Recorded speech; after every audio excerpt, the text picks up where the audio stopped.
ఎవడైతే నాకేంటి, ఎవడెలా పోతే నాకేంటి, నా లైఫ్ బిందాస్గా గడిచిపోతుందా లేదా? ఇలా ఎవరనుకున్నా పర్వాలేదు, కానీ ఓ దేశ అధ్యక్షుడు అనుకుంటే?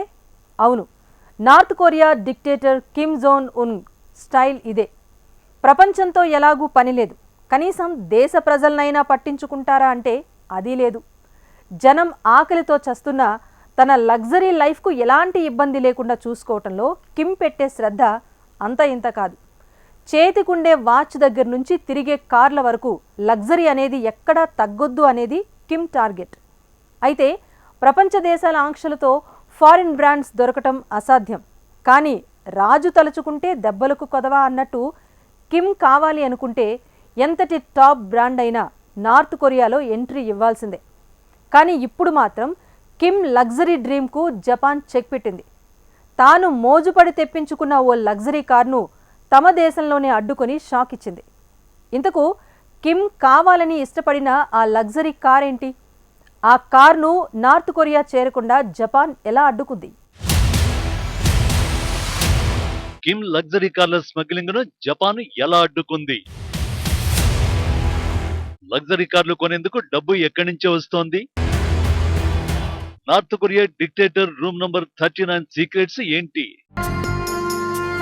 కిమ్ నుంచి ఇంత ఎమోషనల్ సీన్ చూసిన తర్వాత మీకేమనిపించింది? టెంపర్ లో పోసాని అనుకున్నట్టే మీరు అనుకుంటే తప్పులో కాలేసినట్టే. ఎందుకంటే దయాలో వచ్చినంత ఈజీగా కిమ్ లో మార్పు రాదు. కిమ్ పాయింట్ ఆఫ్ వ్యూలో చెప్పాలంటే టెంపర్ సినిమాలో దయకైనా ఓ దశలో దయ కలుగుతుంది, కానీ కిమ్ కు లేనిదే అది. ప్రపంచాన్ని ఎలాగో పట్టించుకోరు, కనీసం దేశ ప్రజలపైనైనా దయ చూపిస్తారా అంటే అది కలలో మాత్రమే జరుగుతుంది. ఇదిగో ఇలా చాలా అరుదుగా 2 కన్నీటి చుక్కలు దేశం కోసం రాలుస్తారు. ఆ సమయంలో కిమ్ ముందున్న వాళ్ళు కూడా బిగ్గరగా ఏడవలసిందే. లేదంటే ఎందుకు ఏడవలేదని స్తంభానికి కట్టేసి కాల్చి పడేస్తారు. ఇంతకు ముందు ఇలాంటి ఘటనలు వందల్లో జరిగాయి. విదేశీ అనే పదమే తన దేశంలో ఎవరి నోట వినడానికి ఇష్టపడని కిమ్ చైనా నుంచి పెన్ డ్రైవ్ల ద్వారా దేశంలోకి స్మగ్లింగ్ అవుతున్న సినిమాల విషయంలోనే సీరియస్ గా రియాక్ట్ అయ్యారు.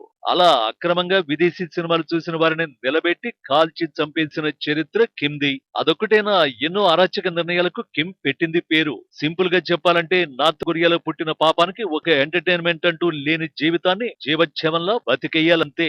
అయితే ఈ కండిషన్ లో అంతకు మించిన ఆంక్షలు జనానికే తప్ప కిమ్ కు కాదు. కిమ్ జోంగ్ ఉన్ దుందుడుకు చర్యలతో నార్త్ కొరియాపై అంతర్జాతీయ సమాజం ఆంక్షలు విధించింది. అమెరికా సహా చాలా దేశాలతో ప్యాంగ్యాంగ్ కు ఎలాంటి రిలేషన్స్ లేవు. ఉంటే గింటే అవి రష్యా, చైనాతోనే. కానీ కిమ్ కు మాత్రం అమెరికన్, జపనీస్ సహా అంతర్జాతీయ బ్రాండ్లపై విపరీతమైన మోజు. అదేంటి, దేశంలో విదేశీ అన్న మాటే వినొద్దన్నారు కదా అని ప్రశ్నించకండి. ఎందుకంటే దేశ ప్రజలు వేరు, కిమ్ వేరు. రాజు తలుచుకుంటే దెబ్బలకు కొదవ అన్నమాట ఇక్కడ కిమ్ కు కూడా వర్తిస్తుంది. దేశ జనం ఆకలితో అలమటిస్తోన్న తాను మాత్రం లగ్జరీ లైఫ్ ను లీడ్ చేయడం తగ్గేదే లే అనేది కిమ్ స్టైల్. చేతికుండే వాచ్ల దగ్గర నుంచి తాను ప్రయాణించే కార్ల వరకు అన్ని వరల్డ్ క్లాస్ బ్రాండ్లే ఉండాలి. కానీ ఆంక్షల కారణంగా వాటిని అధికారికంగా దిగుమతి చేసుకోలేని పరిస్థితి నార్త్ కొరియా డిక్టేటర్ది.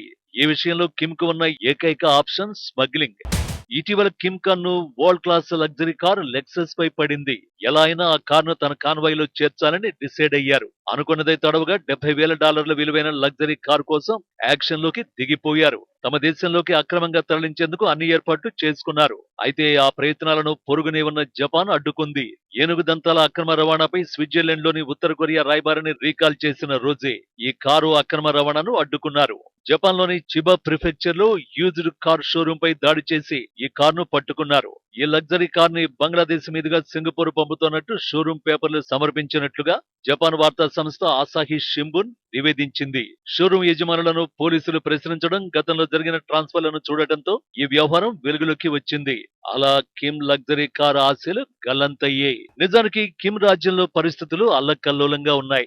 ఆకలి చావులు విపరీతంగా పెరిగిపోయాయి. కానీ కిమ్ కు అవేవి పట్టడం లేదు. పైగా కిమ్ ఎంత లగ్జరీగా లైఫ్ లీడ్ చేస్తాడో తెలుసా? ఏడాదికి కిమ్ విలాసాలకయ్యే ఖర్చు అక్షరాల 405 కోట్లు. మద్యం కోసం ఏడాది పొడవునా ఆయన చేసిన ఏకైక వ్యయం 20 కోట్ల పైమాటే. విదేశీ సిగరెట్లు, ఆహారం ఇలా చెప్పుకుంటూ పోతే చాంతాడంత లిస్ట్ ఉంటుంది. సింపుల్ గా చెప్పాలంటే తన దేశంలో విదేశీ అనే పదాన్ని బహిష్కరించిన కిమ్ తనకు మాత్రం విదేశీ బ్రాండ్ లేకుండా రోజే గడవదు. అయితే కిమ్ కి ఇంత లగ్జరీ లైఫ్ లీడ్ చేయడానికి డాలర్లు ఎక్కడి నుంచి వస్తున్నాయి? నిజానికి ఈ ప్రశ్న ప్రపంచాన్ని ఎప్పటి నుంచో పట్టి పీడిస్తున్నదే. అందుకు ఆన్సర్ కూడా చాలా ఇంట్రెస్టింగ్ గా ఉంటుంది. ఎందుకంటే కిమ్ కు డాలర్ల వర్షం కురిపించడానికి ఓ స్పెషల్ రూమ్ ఉంది.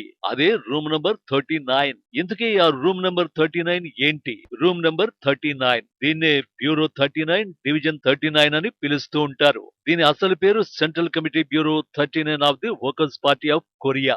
ఈ రూమ్ ను 1975 సంవత్సరంలో ఉత్తర కొరియా వ్యవస్థాపకుడు కిమ్ ఇల్ సుంగ్ ప్యాంగ్యాంగ్ లోని ఓ అపార్ట్మెంట్ లో ఏర్పాటు చేశారు. అప్పట్లో నార్త్ కొరియా ఖజానా అంతా కూడా ఇక్కడి నుంచే వచ్చేది. సాధారణంగా ఉత్తర కొరియా నుంచి బంగారం, బొగ్గు, వస్త్రాలు, పుట్టగొడుగులు, ఇతర ఆహార పదార్థాలు, ఆయుధాల తయారీలో ఉపయోగించే ముడి పదార్థాలు ఎక్కువగా ఎగుమతి అవుతూ ఉంటాయి. వాటి ద్వారా దేశానికి వచ్చే ఆదాయపు లెక్కలన్నీ కూడా ఈ రూమ్ నంబర్ 39 చూసుకునేది. అప్పట్లో ఫైనాన్స్ అండ్ అకౌంటింగ్ శాఖలో భాగంగా ఉండే ఈ గది ఇప్పుడు అక్రమ సంపాదనకు నిలయంగా మారింది. ఈ గది ద్వారా వచ్చే ఆదాయ వనరులపై కొన్నాళ్ల తర్వాత విభేదాలు తలెత్తడంతో రూమ్ నంబర్ 38, రూమ్ నంబర్ 39 గా డివైడ్ చేశారు. దేశానికి వచ్చే న్యాయపరమైన ఆదాయమంతా రూమ్ నంబర్ 38 చూసుకుంటుంటే అక్రమ వ్యాపారాలు, డ్రగ్స్, నకిలీ కరెన్సీ నోట్ల ముద్రణ, ఆయుధాల అక్రమ రవాణా, ఇతరత్ర వ్యవహారాల నుంచి వచ్చే ఆదాయాన్ని మొత్తం రూమ్ నంబర్ 39 చూసుకుంటోంది.